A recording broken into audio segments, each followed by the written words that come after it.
कल के बाद कंटिन्यूली ये प्रेजेंटेशन है कि एटीपी डिप्लेशन। एटीपी डिप्लेशन कल भी हमने पढ़ा था कि एटीपी एटीपी डिप्लेशन बेसिकली ये है एडिनो ट्राइफॉस्फेट की कमी को हम एटीपी डिप्लेशन कहते हैं। सही है। जब कभी ये कम हो जाता है तो ऑटोमेटिक तौर पे आपकी सेल जब भी इंजर हो जाते हैं तो एटीपी डिप्लेशन हो जाती है। देयरफॉर द पर्सन और the client is feeling some some types of weakness. तो देख लो ये सोडियम और पोटाशियम है। सोडियम जो है इसको अंदर आना होता है तो सोडियम बजाय इंट्रासेल्युलर के वो एक्स्ट्रा सेल्युलर की तरफ आ जाते हैं, और जबकि पोटाशियम जो है बजाय एक्स्ट्रा सेल्युलर के वो इंट्रा की तरफ आना शुरू हो जाता है। तो फिर इसकी वजह से जब एबनॉर्मली इंटरचेंज हो जाते, abnormally entry towards to the cell और abnormally outing of such type of components out from the cell की वजह से क्या हो जाता है, एटीपी डिप्लेशन हो जाती है। नेक्स्ट स्लाइड में हो सकते हो। ये बेसिकली तौर पे आप लोगों ने प्रीवियस स्लाइड में पढ़ा था, जब भी आपके माइटोकॉन्ड्रिया में खराबी आ जाती है, सेलुलर ऑर्गेनल्स हैं, तो reduce and oxidative phosphorylation. ATP depletion में क्या हो जाता है, रिड्यूस ऑक्सीडेटिव फॉस्फोराइलेशन होती है।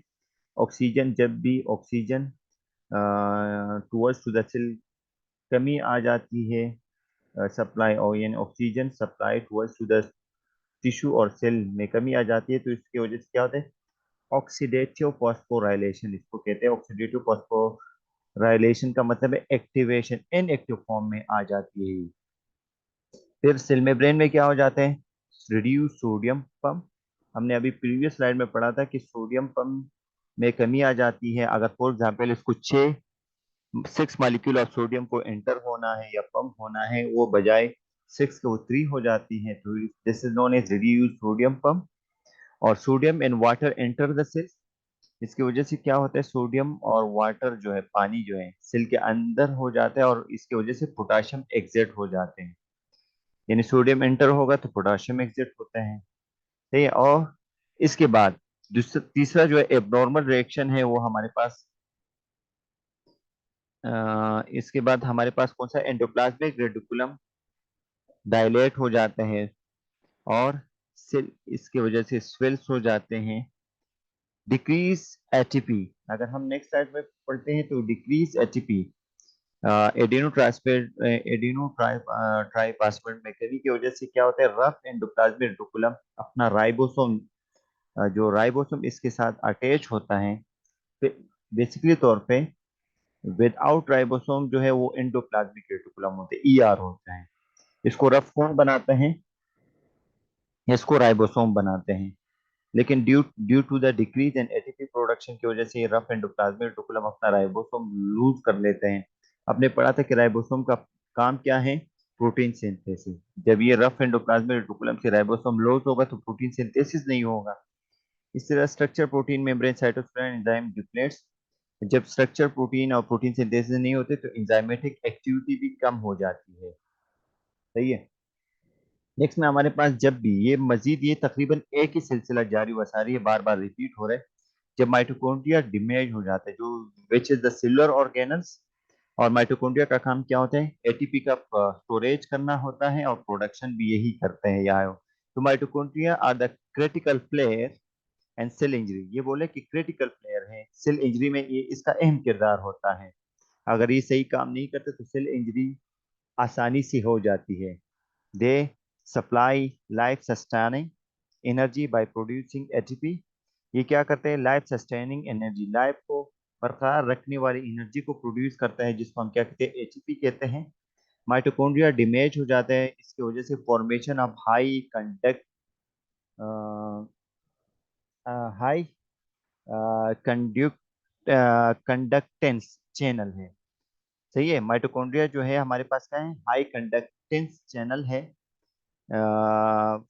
माइटोकॉन्ड्रियल मेम्ब्रेन में हाई कंडक्टेंस चैनल बन जाती है, जिसको हम क्या कहते हैं, माइटोकॉन्ड्रियल परमेबिलिटी ट्रांजिशन 4 इसको कहते हैं। सही है। ये कब बनती है, जब माइटोकॉन्ड्रिया डैमेज हो जाता है, इस डैमेजिंग की वजह से खास किस्म की कंडक्टेंस, कंडक्टेंस का मतलब है कंडक्टिविटी, कंडक्टिविटी का मतलब एक चीज का बाहर जाना और अंदर आना। यार प्लीज ये माइक बंद करें जो भी हो। कंडक्टेंस चैनल क्या है, माइटोकॉन्ड्रियल मेम्ब्रेन में खास हम के पोर्स बन जाते हैं। इस पोर्स को हम क्या कहते हैं, माइटोकॉन्ड्रियल परमेबिलिटी ट्रांजिशन पोर कहते हैं। ये कब होती है, जब आपका माइटोकॉन्ड्रिया डैमेज हो जाती है। और ये पोर की वजह से, जब ये पोर बन जाते हैं, खास किस्म के होल्स बन जाते हैं, इसकी वजह से लूसेस ऑफ माइटोकॉन्ड्रियल मेम्ब्रेन, इसको हम क्या कहते हैं, लूसेस ऑफ माइटोकॉन्ड्रियल मेम्ब्रेन, यानी मेम्ब्रेन जो तह है वो लूज हो जाती है। और नॉर्मल ऑक्सीडेटिव फास्फोराइलेशन जो है वो नहीं होती है। और जब ये norm failure of normal oxidative phosphorylation जब नहीं होगी, तो ऑटोमेटिकली तौर पे योर सेल विल डिप्लीट और डिक्रीज एन एटीपी। तो यहाँ पर एटीपी डिक्रीज हो जाती है। नेक्स्ट टाइप में दोबारा इसकी निशानदेही की गई है। जब भी माइटोकॉन्ड्रिया डैमेज हो जाता है, डैमेज की वजह क्या हो सकती है, either in the form of oxygen supply, जब ऑक्सीजन सप्लाई जो है टुवर्ड्स टू द टिश्यू और सेल डिक्रीज हो जाती है, तो टॉक्सिक रेडिएशन हो जाती है। जैसे for example mitochondria damage damage या डिहाइड डिसफंक्शन हो गई, और डिक्रीज इन एटीपी जनरेशन, जब ये डिसफंक्शन हो गई तो एटीपी जनरेशन की कमी आ गई। इसकी कमी की वजह से मल्टीपल सेलुलर एबनॉर्मिलिटी हो गई, और multiple cellular abnormality lead to necrosis हो गई। दूसरा हमारे पास एक दूसरे पॉइंट पे अगर आप देखते हैं, तो प्रोडक्शन ऑफ आरओएस यानी फ्री रेडिकल्स का बनना, इस फ्री रेडिकल की वजह से भी मल्टीपल सेलुलर एबनॉर्मिलिटी हो गया और नेक्रोसिस की तरफ चला जाएगा। अगर नेक्स्ट की तरफ आ गई तो इसमें क्या है, decrease survival signals, DNA protein damage, जब डीएनए की सर्वाइविलिटी जो है, अगर सर्वाइवल सिग्नल जो है वो डिक्रीज कम आना शुरू हो गई, तो ऑटोमेटिकली तौर पे प्रोटीन डैमेज होना शुरू हो जाएगी। Decrease pro apo apoptotic protein जो है वो इंक्रीज हो जाएगी, और एंटी एपोप्टिक प्रोटीन जो है वो डिक्रीज हो जाएगी। एपोप्टोसिस के खिलाफ जो प्रोटीन्स बनना है, जो बनते हैं ऑटोमेटिक तौर पर आपके सेल्स या टिश्यू जो बनाते हैं, वो एंटी एपोप्टिक प्रोटीन जो है वो एपोप्टिस, जो एपोप्टिक से एपोप्टोसिस से आपको बचा देती है, तो वो प्रोटीन का बनना कम होना शुरू हो जाता है, और प्रो एपोप्टिक प्रोटीन जो है वो बढ़ना शुरू हो जाता है, एक दूसरे के अगेंस्ट होते हैं। और due to the production of such type of protein, anti apoptotic proteins की वजह से क्या होगा, लिंकेज ऑफ माइटोकॉन्ड्रियल प्रोटीन का लिंकेज जो है वो भी क्या हो जाती है, वो लिंक करते हैं किसकी तरफ, वो आपको एपोप्टोसिस की तरफ लेके जाता है। फिर नेक्स्ट स्लाइड में अगर आप देख लेते हैं, वो क्या है, ऑक्सीजन मालिक्यूल्स हैं, पेयर इलेक्ट्रॉन्स हैं। पेयर इलेक्ट्रॉन्स की वजह से कुछ नहीं होता है, लेकिन जो अनपेयर इलेक्ट्रॉन, हमने कल पढ़ा था कि फ्री रेडिकल का प्रोडक्शन प्रोडक्शन किसकी वजह से होता है, due to the unpaired electron in generation of free radicals. सही है, अनपेयर इलेक्ट्रॉन की वजह से होता है। जब किसी भी अनपेयर इलेक्ट्रॉन को दूसरा इलेक्ट्रॉन नहीं मिलता है, पेयरिंग का हिस्सा नहीं बनते, वो फ्री रेडिकल्स का हिस्सा बन जाते हैं। सही है। इसके क्या क्या वजूहात है आप लोग देख लीजिए, इसमें जाने की जरूरत नहीं है। नेक्स्ट ये वाली, इसके क्या क्या वजूहात है, वजूहात देख लीजिए। इसमें अल्ट्रा वायलेट रेस की वजह से भी आपको क्या हो सकता है, फ्री रेडिकल्स का production with in the body हो जाती है। और ये जब अल्ट्रा, जैसे हमने कल पढ़ा था हीट स्ट्रोक की वजह से बंदा चला जाता है, सेल इंजरी हो जाती है, और हेड इंजरी और सेल इंजरी की वजह से क्या हो जाए, नेक्रोसिस की तरफ चला चला जाता है, और लाइफ सस्टेबिलिटी क्या हो जाती है, खराब हो जाती है। आयोनाइजिंग रेडिएशन भी है हमारे पास, कुछ ऐसे रेडिएशन जैसे केमोथेरेपी ड्रग है। केमोथेरेपी ड्रग भी एक आयोनाइजिंग टाइप ऑफ रेडिएशन है। आपने देखे होंगे कि केमोथेरेपी वाले पेशेंट या रेडियोथेरेपी वाले पेशेंट क्या हो जाते हैं, वो कमजोर हो जाते हैं, क्योंकि इन लोगों को सेल इंजरी के चांसेस ज्यादा हो जाते हैं, वो फ्री रेडिकल्स बनाते हैं। Smoking is also another type of is another type of factors which lead to the production of free radicals within the body। ये भी फ्री रेडिकल्स बनाते हैं, जो जो नॉर्मल हेल्दी पर्सन के लिए बेनिफिशियल नहीं होते हैं। सही है। अल्ट्रावायलेट रेज का आपने आपने एयर पोल्यूशन भी है इसमें, वाटर पोल्यूशन भी है। सही है। ये क्या करते हैं, these are the leading cause for what, leading cause for the free radicals production in your body. और यही फ्री रेडिकल्स क्या करते हैं, आपके डीएनए, सेल्यूलर डीएनए को डिमेज करते हैं। जब सेल्यूलर डीएनए डिमेज होगा तो फर्दर प्रोडक्शन ऑफ प्रोटीन नहीं होगी। जब प्रोटीन नहीं होगी तो ऑटोमेटिक तौर पर the person cells will be injure, और एंजर की बदौलत वो डेथ की तरफ चला जाता है। सही है। These are the loss. फिर हमारे पास नेक्स्ट स्लाइड है, loss of calcium homeostasis. Calcium homeostasis जब आपकी बैलेंस ऑफ कैल्शियम हेमोस्टेसिस जब आप लूज कर लेते हो तो इसकी वजह से मुख्तलिफ किस्म के नुकसान हो सकते हैं। आप लोग देख लीजिए, this is most important slide. जब सेल एंजर हो जाता है, when the cell has become injured, तो लूज ऑफ कैल्शियम हेमोस्टेसिस, जब आपके सेल में इंजरी हो जाती है तो आप कैल्शियम को भी लूज कर लेते हो, इसकी बैलेंस को लूज कर लेते हो। और ज्यादा कैल्शियम जो है इंटर होता है साइटोसोल में। जब ज्यादा कैल्शियम इंटर होता है आपकी साइटोप्लाज्म में, तो माइटोकॉन्ड्रिया रिलीज मोर कैल्शियम इन साइटोसोल। इस एंट्री की वजह से आपके जो ऑर्गेनल लेवल पे माइटोकॉन्ड्रिया वो भी ज्यादा से ज्यादा कैल्शियम रिलीज करेगा साइटोसोल में। और जब ये one is extra cellular cytosol आएगा, next one is mitochondrial cytosol. Mitochondria की तरफ से भी साइटोसोल की तरफ जब कैल्शियम आएगा, जब दोनों तरफ से when the entry of the calcium towards to the cytosol from both sides, one from extracellular in the another one side is from mitochondrial sides। सही है। जब ये एंटर होंगे तो ऑटोमेटिक तौर पे the level of the cytosolic calcium क्या हो जाएगी, एक्टिवेट बढ़ जाएगी। And this increase level of cytosolic calcium level will activates the enzyme. हमारे पास मल्टीपल टाइप ऑफ एंजाइम जो है वो एक्टिवेट हो जाती है। कौन कौन सी enzyme, one is ATPase enzyme, जिसके एंड में एज आ जाते हैं वो एंजाइम कहलाते हैं। सही है। तो एटीपेज एंजाइम का क्या काम होता है, एटीपेज एंजाइम वो is this beneficial for our health, no, क्योंकि वो क्या करते हैं, आपकी एटीपीज को ब्रेक डाउन कर लेते हैं।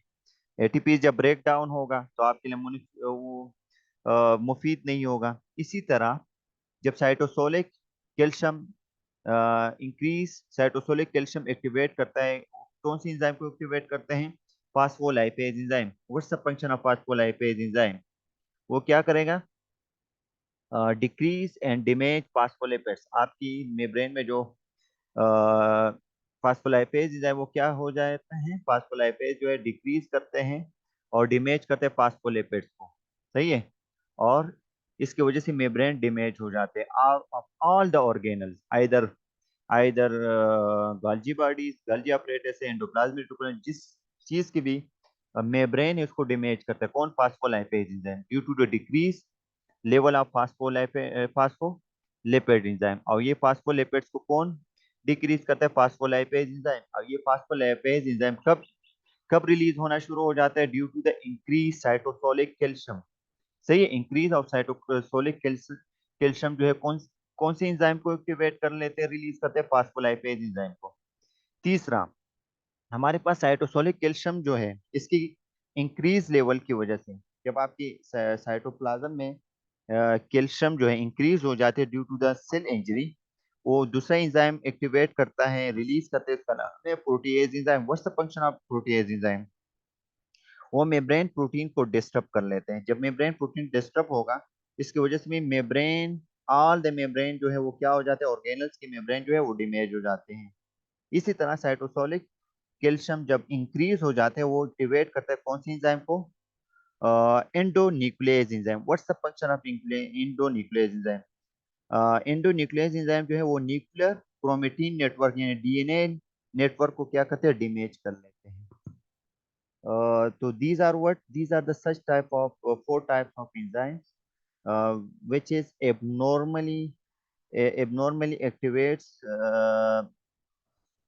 no abnormally activates due to the increased level of cytosolic calcium which is occur place after the injury of any type of cells। फिर हमारे पास एक नेक्स्ट वन आ जाते हैं, mitochondria release more calcium in the cytosol. जब भी calcium haemostasis आप आप loose कर लेते हो, इसकी वजह से एंडोप्लाज्मिक रेटिकुलम जो है वो भी रिलीज करते हैं, one one side mitochondria release करते हैं साइटोसोलिक कैल्शियम को, और दूसरा जो है हमारे पास एंडोप्लाज्मिक रेटिकुलम भी रिलीज करते हैं, और फिर सेम प्रोसेस इस तरह करते हैं, आप लोग एरो के पॉइंट में आप लोग को नजर आ रहा है, सही है। हमारे पास सेल्यूलर लेवल जो है, सेल्यूलर लेवल पे कैल्शियम को लाने के लिए इंक्रीज साइटोसोलिक कैल्शियम को बढ़ाने में मददगार साबित होते हैं, वो कौन है? One organelle is mitochondria, in the second organelle is endoplasmic reticulum, and the third pathway is extra cellular calcium, जो एंट्री हो जाते हैं after any type of cell injury. और जब any type of cell injury हो जाती है तो these four types of enzymes are released due to the increased level of cytosolic calcium. One is ATPase, phospholipase, protease, and endonuclease. And the all four types of proteins function is to damage the membrane. सही है। तो loose of calcium आप लोगों को मैंने detail से बता दिया। तो नेक्स्ट स्लाइड में सेम कहानी है, सही है। जब कैल्शियम एक्स्ट्रासेलुलर कैल्शियम आएगा, दूसरा जो है अगर आप लोगों को डायग्राम में नजर आ रहा है तो दूसरा कौन सा है? एक एक्स्ट्रासेलुलर कैल्शियम एंट्री आ गई। ये कब एंट्री आ जाए? When there is injury to the cells और टिश्यू। सेकंड स्टेप कौन सा है? माइटोकॉन्ड्रिया भी साइटोसोल की तरफ कैल्शियम को रिलीज करेगा। तीसरा स्टेप कौन सा है? एंडोप्लाज्मिक रेटिकुलम भी कैल्शियम को रिलीज करेगा towards to the cytosol. So these three pathways will lead to increase the intracellular cytosolic calcium level. जब ये intracellular cytosolic level calcium increase करेंगे, this will lead to release, activate such type of enzyme. One is ATPase, phospholipase, protease, and endonuclease. ATPase will lead to decrease the ATP. Phospholipase will lead to decrease the phospholipids, and protease will lead to disruption in the membrane, while the endonuclease will disrupt the chromatin network, which is DNA. सही है। Phospholipase protease will lead to damage the membrane, सही है, membrane को damage करेगा। Ultimately you will not your cells or tissue will not do function normal after the releasing of such type of four types of enzymes, सही है। फिर हमारे पास common themes in cell injury है, हमारे पास decrease in ATP, multiple downstream effects है। Mitochondrial damage होगा तो प्रो एपोप्टिक प्रोटीन बन जाएंगी। अगर एंट्री ऑफ कैल्शियम ज्यादा होंगे तो माइटोकॉन्ड्रियल परमेबिलिटी बढ़ जाएगी, और activation of multiple cellular enzyme बढ़ जाएंगी। इसी तरह फ्री रेडिकल बनेंगे तो क्या होगा? डैमेज टू लिपिड्स और प्रोटीन डीएनए बन जाएंगे। इसी तरह मेम्ब्रेन डैमेज जब होगा तो ऑटोमेटिक तौर पे प्लाज्मा मेम्ब्रेन जो है वो क्या करेगा? लूज ऑफ सेलुलर कंपोनेंट जो है वो लूज करेंगे। और लाइसोसोमल मेम्ब्रेन जब डैमेज होगा तो इसकी वजह से एंजाइमेटिक डाइजेशन और सेलुलर कंपोनेंट बनना शुरू हो जाएंगे। इसी तरह नेक्स्ट में प्रोटीन में फोल्डिंग, डीएनए डैमेज होगा तो इसकी वजह से activation of pro apoptotic protein जो है बनना शुरू हो जाएंगे। तो इसके साथ ही हमारा पैथोपैथोलॉजी वाले क्लास जो है इसके साथ डिसमिस हो जाता है।